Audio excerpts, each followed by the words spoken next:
All right, here we have some hoops, hoop rolling hoops from Bob Bramson, perhaps the greatest, at least one of the two greatest hoop roller and hoop jugglers of all time.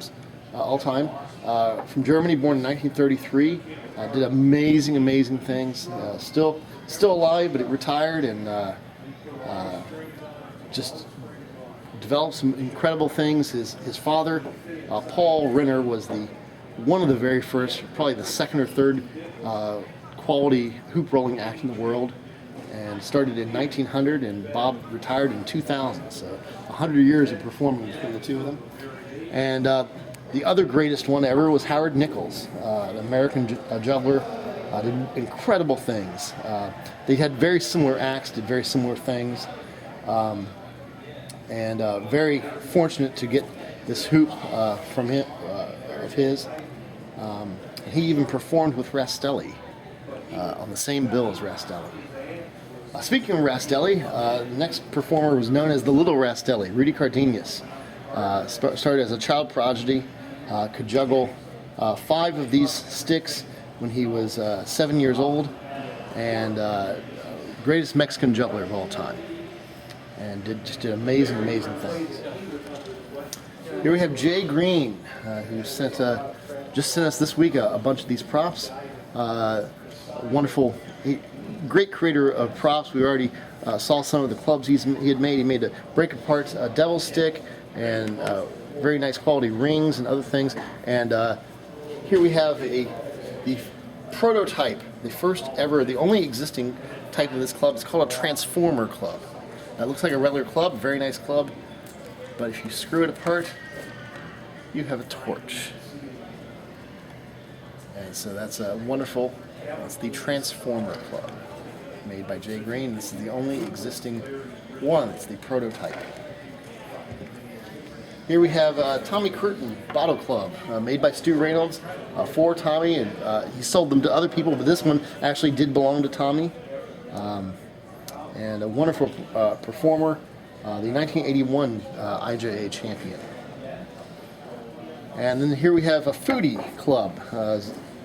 Foodie is an incredible Hungarian juggler, the IJA champion in 1969, and it has a hardwood handle and dowel rod throughout. It has bamboo struts and covered in mylar, and a wonderful rubber end cap. It's actually a ball that was cut and put over the wooden knob.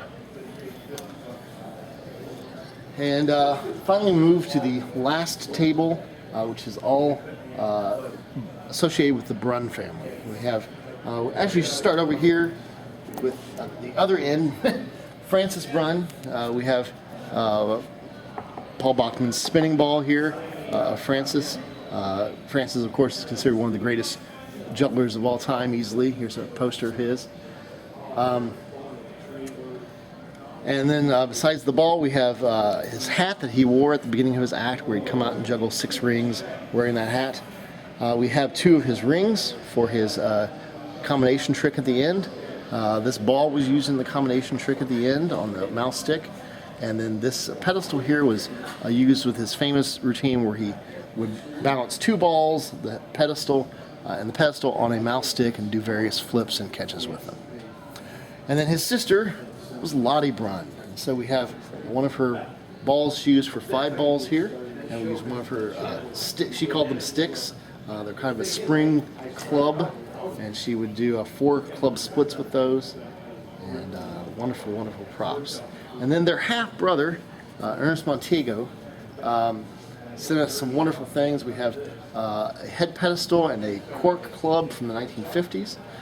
This silver hexagonal club here is solid wood. He used that from 1976 to 1996 when he retired.